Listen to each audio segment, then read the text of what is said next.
Yo, once again, it's on. Back at you one more again, Real Kids TV and the House Like Kitchen Sinks.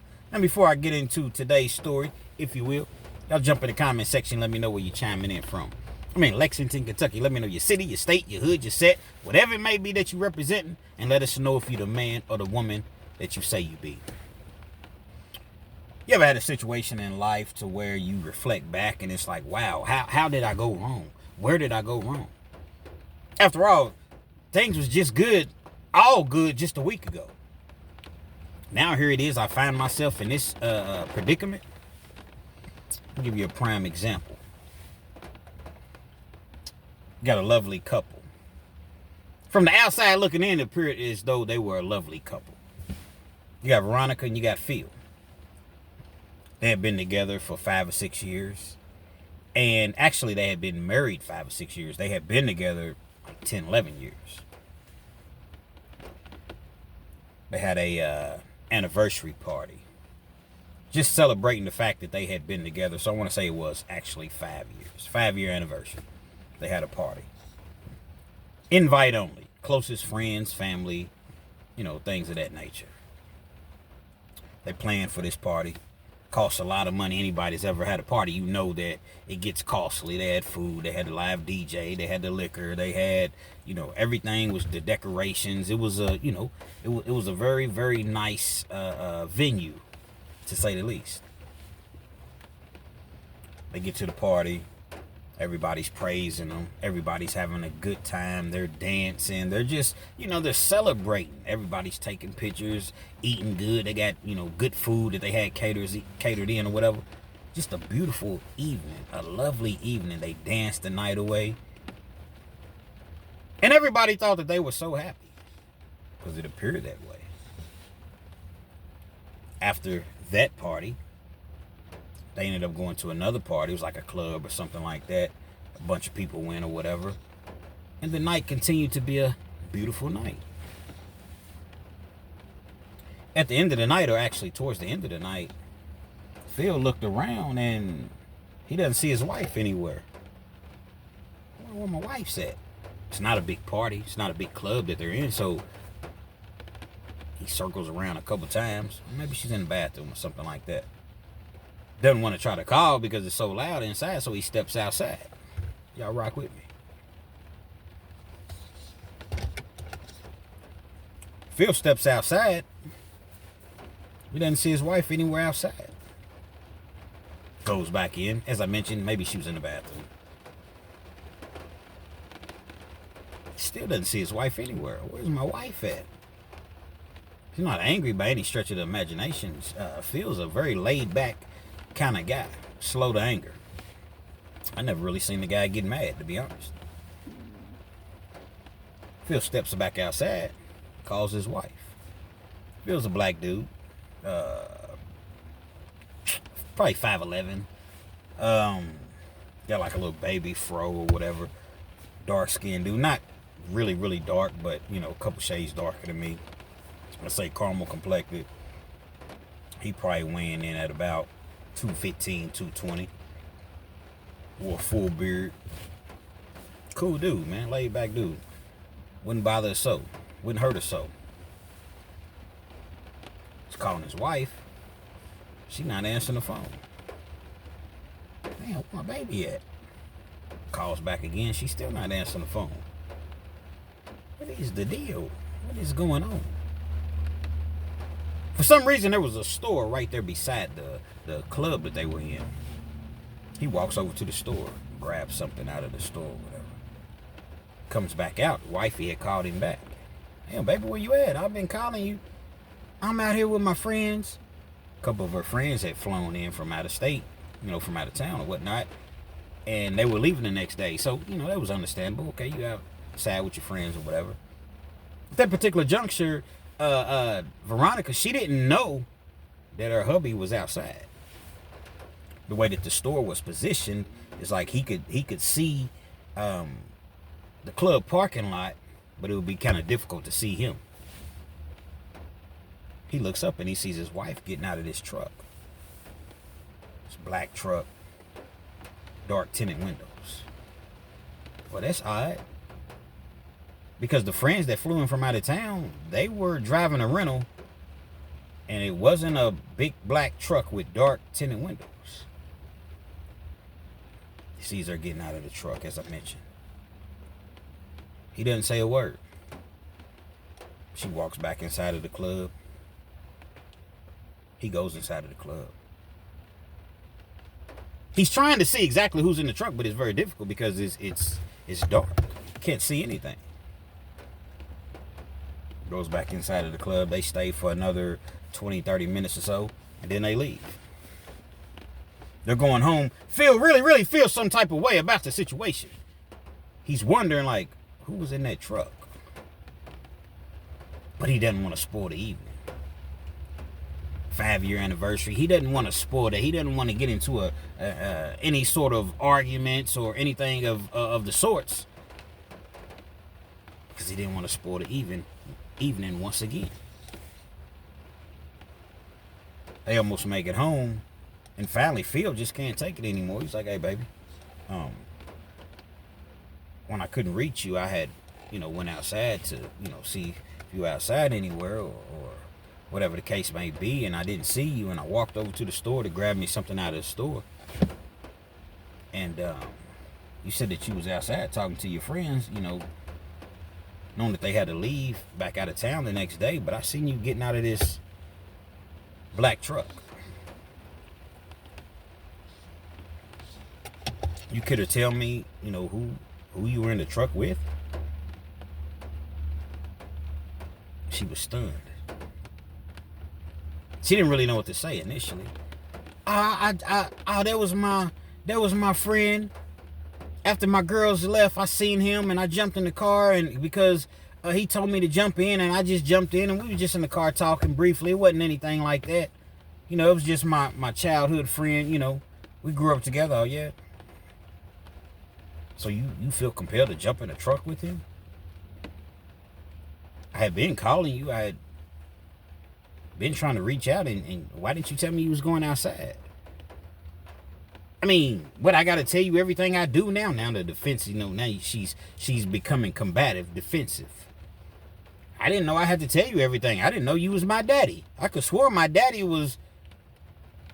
I'm not trying to be your daddy. I'm just saying it, common courtesy, like, we there together. It's a celebration. I mean, you leaving out and you going outside. It seemed like, "Hey, baby, I'm going outside, walk my friends to their car," or whatever the scenario may be. And here I am looking for you, and I can't find you for a solid 20 minutes. And that's just the time that I was looking for you. We're not even talking about the time to where I even noticed that you were gone, because, it's a party. Everybody's, mingling and talking, and, you got your friends, her friends, or whatever. So I didn't even initially know that you were gone. I don't want to ruin this evening, this beautiful weekend that we've had together, whatever, but I'm just simply saying, like, is there anything that I need to know? It ain't even nothing like that. It's nothing like that whatsoever. We were just talking, and that's all that it was. Just a simple conversation. Phil let it go. Cool. I just had to ask. They get home. They get undressed, get comfortable, whatever. Taking all the stuff from the party that they had, packing stuff in or whatever.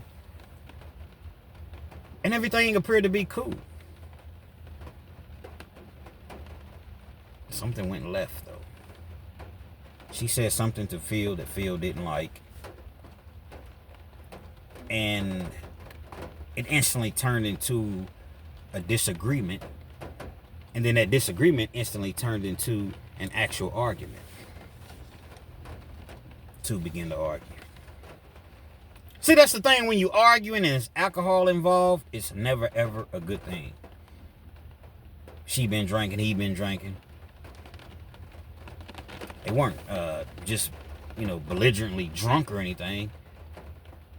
But the fact still remains that they were both inebriated, if you will. Y'all rock with me, man. Real Kens TV is back, emphatically.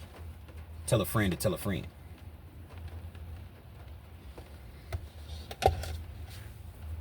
Come on, Kens, get to the story, man. Get to the story. It's Mr. 30 Minutes or Better, man. I mean, anytime I drop a story, it's guaranteed to be 30 minutes or better. So if you like your 8 to 12 to 15 minute videos, absolutely nothing wrong with that whatsoever. But at Real Kens TV, it's 30 minutes or better. Respectfully. So the argument begins to, it continues to escalate. There's kids in the house. Kids are older, but nevertheless, teenagers in the house.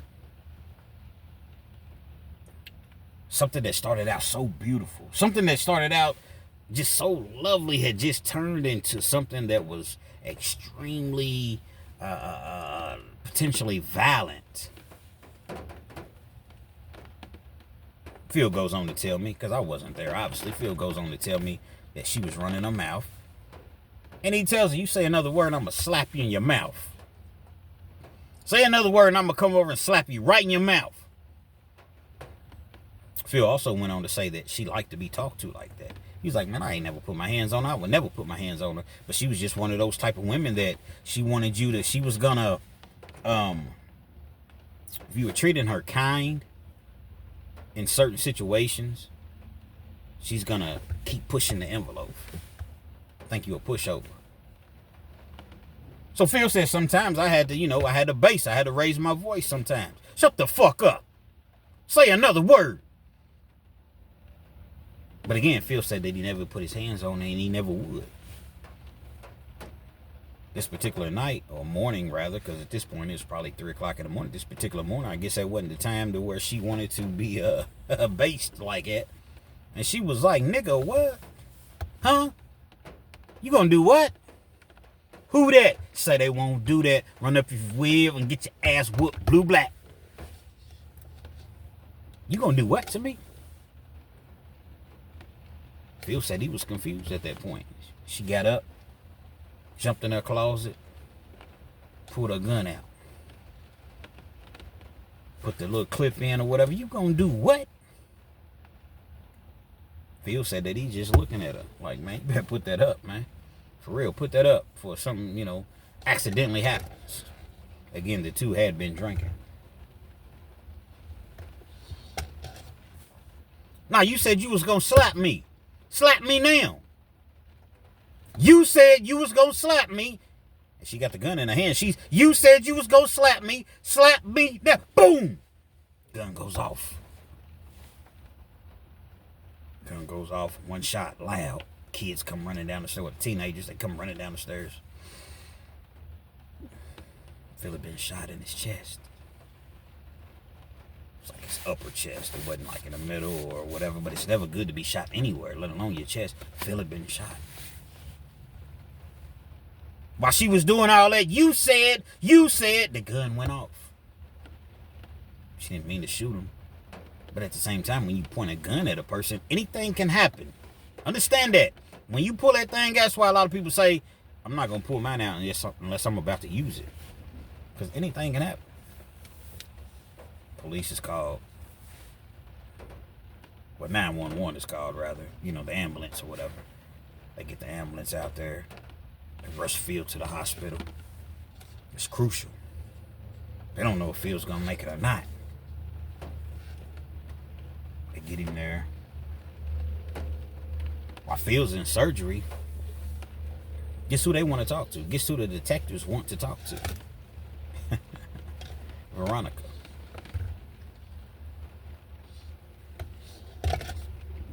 Veronica has enough sense to not talk to the detectives.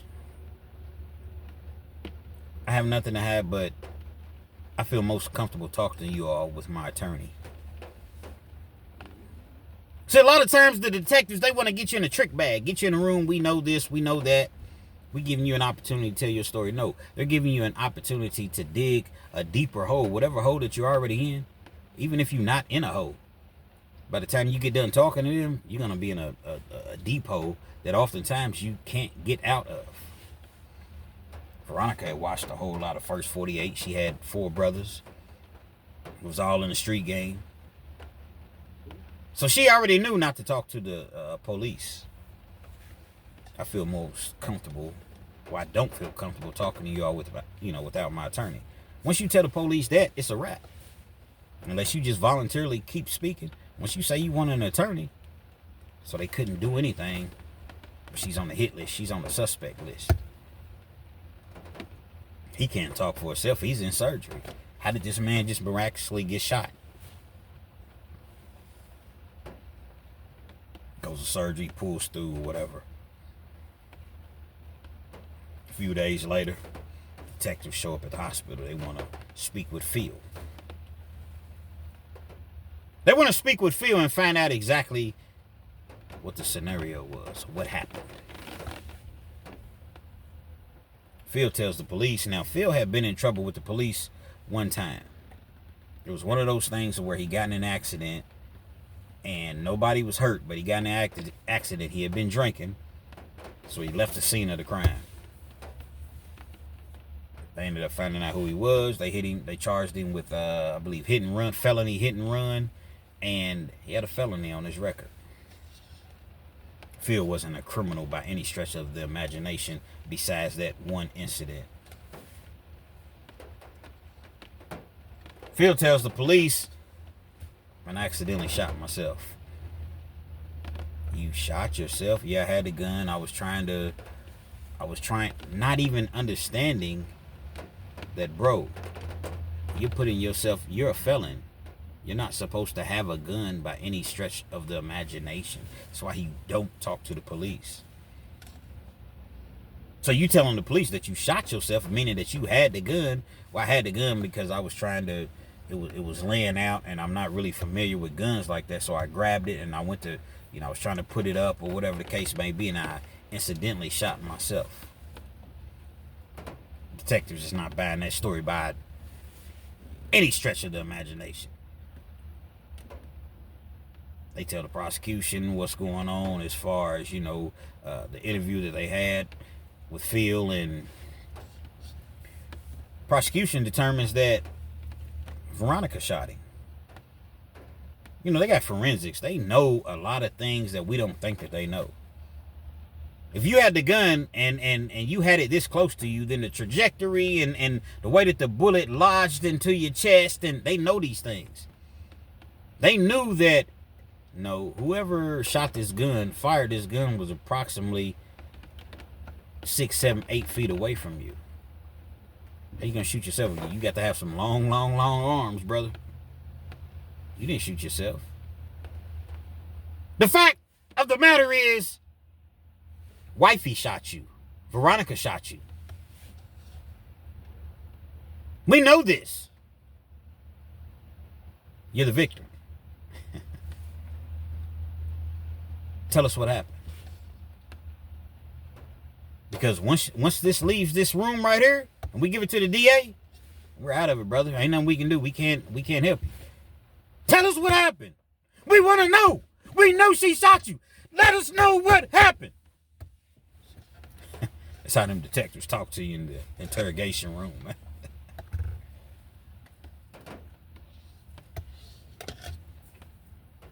Phil loved his wife. He wasn't going to say anything. Truth be told, yeah, my wife shot me, but I believe that she didn't mean to do it. She's been by my side. She was at the hospital. I shouldn't have never said that I was going to slap the shit out of her. That's how Phil's thinking. Both been drinking, but we didn't have a toxic relationship.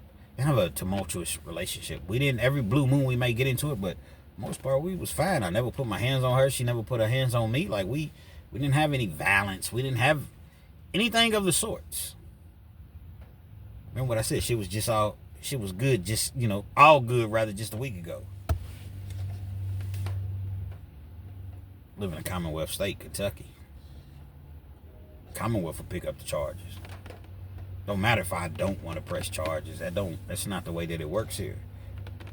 Commonwealth will come in and pick it up. They determined that she was the one that shot him. Guess what? They come and arrest her. First degree assault. Carries 10 to 20. And you're going to do 85% of that time. All non-violent charges in Kentucky, you do 15 to 20% of your time, then you go up for parole. Don't mean you're going to get out. Don't mean you're going to make parole, but you're eligible for parole. on a violent charge such as first-degree assault with a dangerous weapon such as a gun, you're going to do 85% of your time. If you get the low end, 10 years, guess what? You're going to do 8.5. If you get the mid-range, 15 years, you're going to do 9.6. If you get 20, you're going to do, 17. It's just the way that it is. And actually, 15 years is not 9.6. I'm sorry. It's like 13 years. I'm tripping. Whatever the case may be, it's a lot of time.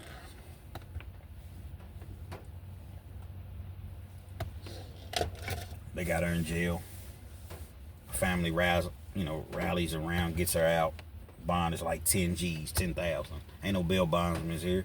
Ain't no automatic 10%. Bond is 10,000. Guess what? Your bond is 10,000. Phil even throws in some money. They all get her out. She's not to be around the victim. But she was a victim. He was a victim because she did shoot him. Well, they husband and wife. What do you mean not? You can't be around the victim. But that's just a formality. It's just part of it. You want to go to jail, you want to go home. In this case, you want to stay in jail, you want to go home. I adhere, I agree to drug testing, all of these things. Now, Veronica had a great job with the state. And her job was still intact. She had been at her job for several years. It was just a very, very sad situation. So while they going through this whole case or whatever, you got one of Veronica's brothers that really had a serious problem with Phil, man. And you got my sister arrested, man. You got my sister hemmed up. It's always that one relative. They don't see things for what they really are. Phil ain't said nothing. Veronica had one of those type of families to where, in a sense, it was everybody else's fault, Well, my sister, she wouldn't have done this unless she was doing that. Ain't no way she would have done this. You had to have been doing something.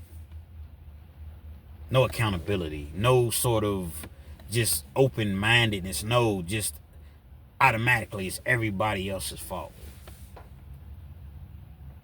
When the truth of the matter is, Phil didn't deserve to be shot. Phil didn't deserve for a gun to be pulled out on him. Phil was not anywhere even close to her when she pulled the gun out. She pulled the gun out, was going through her shit, acting like she was, the Cardi B or somebody, rapping or whatever, and boom, the gun went off. I don't believe she intentionally fired the gun and went off. Phil deserved it because they had an argument. She was in the wrong. She was in the truck with an individual. He's looking for his wife. Somehow it always gets twisted. It's always the man's fault. Even when a woman is caught up doing something, it's for my man, for her man. Even the TV show, For My Man. It's never a woman can do anything. It's always she was doing it for her man. Which is the case from time to time, but not all the times, man. Y'all rock with me, man. Shout out to the truck drivers out there dropping them loads, man. In Kentucky, it's a little cold today. It's about 51 degrees and it's raining. And y'all be safe out there on them roads, man. Y'all be safe, man. Shout out to all my truck drivers, man.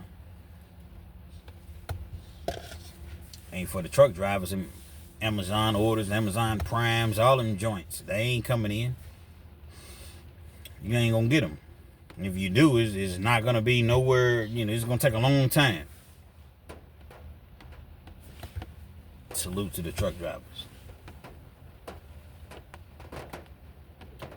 Got one brother who just really, really has an issue with Phil. Phil's not cooperating with the police under no circumstance. I want my wife to be cleared of all these charges, man. They done squashed it. They done made up. They done got cool again. They done. Police is trying to force him to say this and say that. I no. I told y'all what I told y'all, and that's just what it is. This ain't even no street dude. So it definitely ain't no excuse for you dudes that's supposedly street dudes. But yet y'all get in there and spill your guts in the interrogation room. Make it make sense. They're out one night. Phil's out one night. A couple of his partners. Her brother's out. He's deep in the streets. Deep in the game. I'm selling much cocaine. He's out in the streets. He got his partners or whatever. Words was exchanged. But Phil, he's the laid back one. Like, bro, I don't have no issues. Alcohol, pills, weed, lines, snorting lines, or whatever. All that is a factor when people are out at parties late at night. Phil's coming out of the bathroom. They run down on him. About 4 or 5 of them rushing. They stomping him, man. Stomping him all the way out, man. Phil's a convicted felon. No some BS. But slippers count. Ran from the scene of an accident. Convicted felon. So guess what? I can no longer carry a firearm. It's supposed to be a constitutional right, but they make it as though it's a privilege. So they violate your constitutional rights by saying, well, because you're a felon, you're no longer, this is no longer applicable to you. Not that he really carried a firearm in the first place on a regular basis like that. He had it, but, you know what I mean? He wasn't trying to harm anybody or it was just for his protection prior to, you know, the incident. He knew that he had smoke, so he would keep a knife on him. Keep some mace and a knife.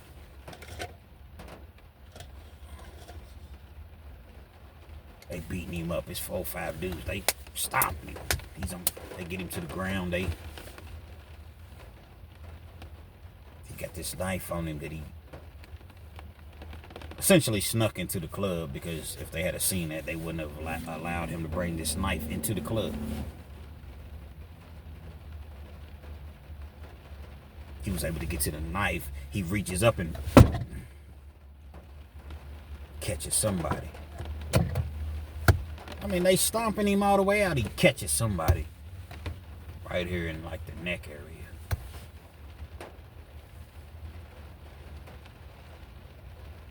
People see it, they get to running and scattering or whatever. Phil's able to get up. He's able to, you know, leave the scene, get to a safe spot or whatever. Out of imminent danger.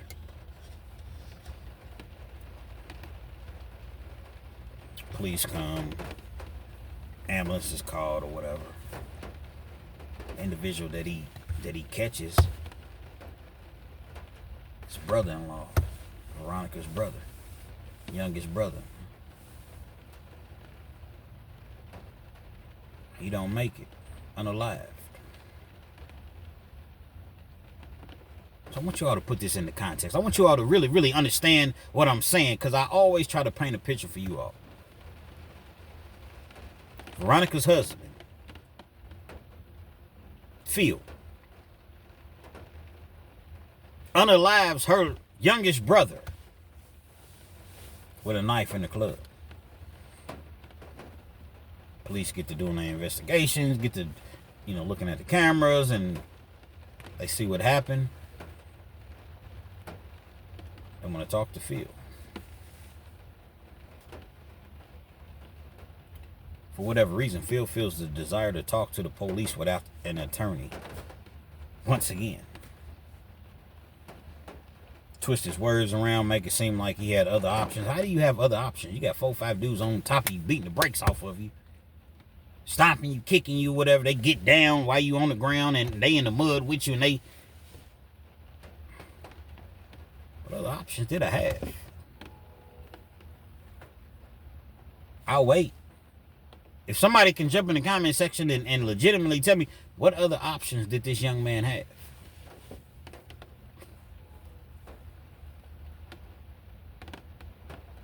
Police come in, retaliatory. Since he wouldn't testify against his wife, Veronica, they come in and charge the man with manslaughter. Charge the man with second degree, I want to say it was second degree manslaughter. Well, hold on, kids. How they charge him with second degree manslaughter 10 to 20? How did they do that when they was beating him up? How did they? I'm going to tell you how.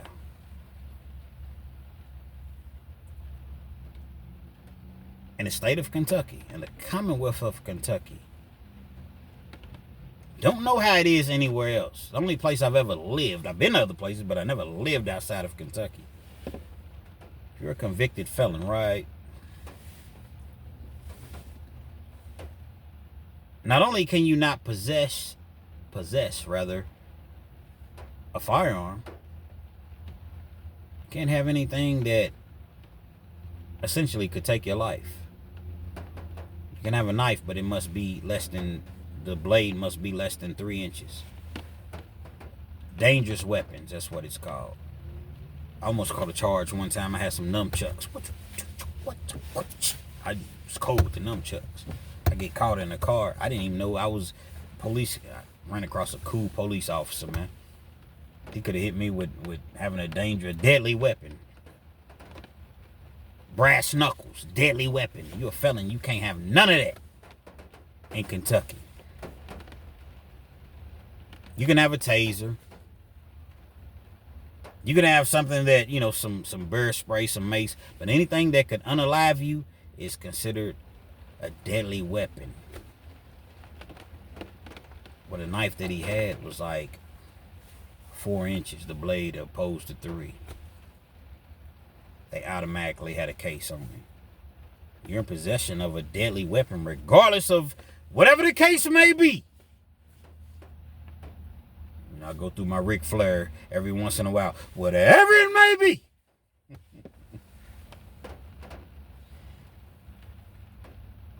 He was in violation according to the code, according to the laws. Commonwealth of Kentucky laws in regards to felons having weapons. Charge him with manslaughter, felon in possession of a deadly weapon. Wow. Wife is going through this case. He's going through the case. See, the criminal system is a system, and it's designed to break up families. Well, if you testify against your wife, then this can go away over here, or we can make it easier for you over here. Man, that's my wife, man. I'm not testifying against nothing. Ultimately, the charges against WIFEY was dismissed because he wasn't coming to trial. But just think about what she had to endure. Not to make light of what she did.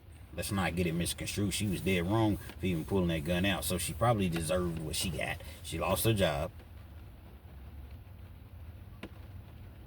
Thousands of dollars were spent on attorneys and bonds and embarrassment, but at the same time, you caused this by pulling a gun out. I don't care if it's an accident or not. You don't point a gun at somebody. So you got what you got. You got Phil over here trying to protect his wife. He could have sent her up the river. He didn't do that. Imagine if your wife shot you and you still trying to protect her. Could have done it, didn't do it. But he's trying to go to trial with this situation. No, I can't do that. I can't take no plea deal. But the problem was, regardless of what happened, you had this knife, and the law clearly states that you can't have the rules rather.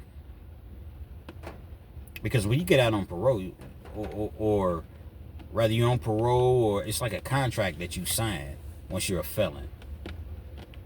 So you on probation or parole, one of the two, or you gonna go and do time. Phil never had to do time, but you sign this contract. You're not reading over that whole contract. Just like when you buy a car or a house or Yeah, you're going to read the main things. She's not reading every single line. Phil never even knew this. Nevertheless, rules are the rules. He's in violation. He's facing all of this time, 10 to 20, for the manslaughter.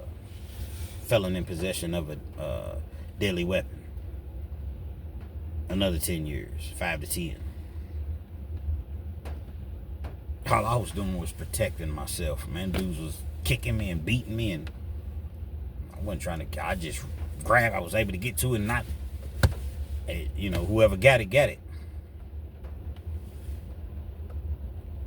Off from 10 years. After sitting in jail for a year, off from 10 years.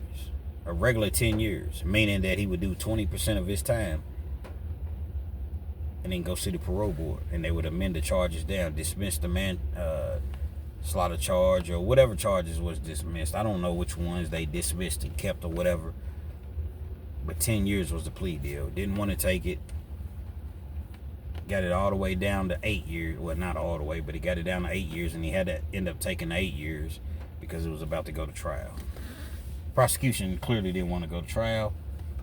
Phil wanted to go to trial, but he knew that he would lose, according to what the lawyer was telling him, as far as him having this knife. Even if he beat the manslaughter charge, which I'm sure he would have, the knife charge was going to get him.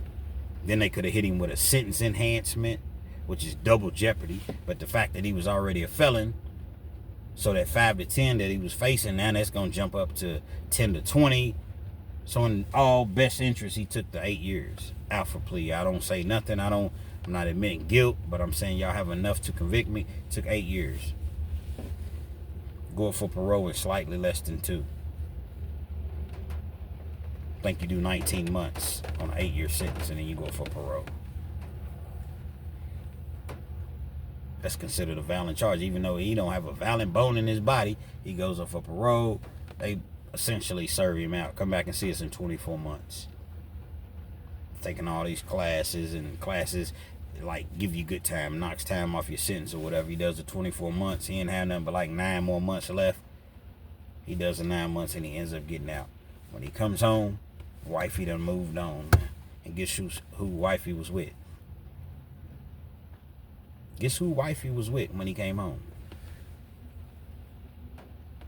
The dude that was driving the black truck with the tinted windows that he seen. The dark tinted windows. All type of things that you can take from this story. Lost his whole marriage. That quick. Everything that Phil loved was gone. Although wifey shot him, he still loved her. Be mindful. That's what I would tell most people that's what I would tell everybody, actually, that hears this story. Be mindful.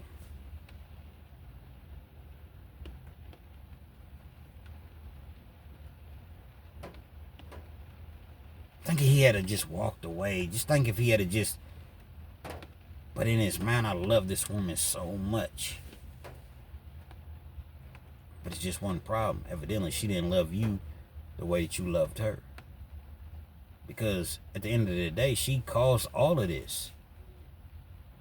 From the time she left the club, jumped in the car with another dude. Didn't take any responsibility for jumping in the car with the dude. You let it go. It was y'all special weekend, special night or whatever. Y'all get to arguing or whatever. Because she's very, very defensive about it. Because she knows she did wrong. She pulls a gun out on you. Yeah, you said I'm gonna slap the shit out of you, but you didn't do it. You was talking. Sticks and stones may break my bones. But words never hurt me. She shoots you. You still protect her. She goes to jail. You help get her out, clear her name or whatever. You tell everybody it wasn't even like that. It wasn't even like that. They jump on you. You protect yourself, but it happened to be her brother. understand the friction that it would cause and the family trauma that would cause. Your husband, unalived, our cousin, our brother, our relative, our uncle. I get it. Our grandson. So many times we want to look and defend our relatives opposed to what was our relative doing? What caused this? What led to this? We don't want to look at that part. Y'all rock with me. I understand that it would have been very, not detrimental, but very difficult for Veronica to stay with her husband. But at the same time, it was difficult. It was extremely difficult for him to stay with you because you shot him.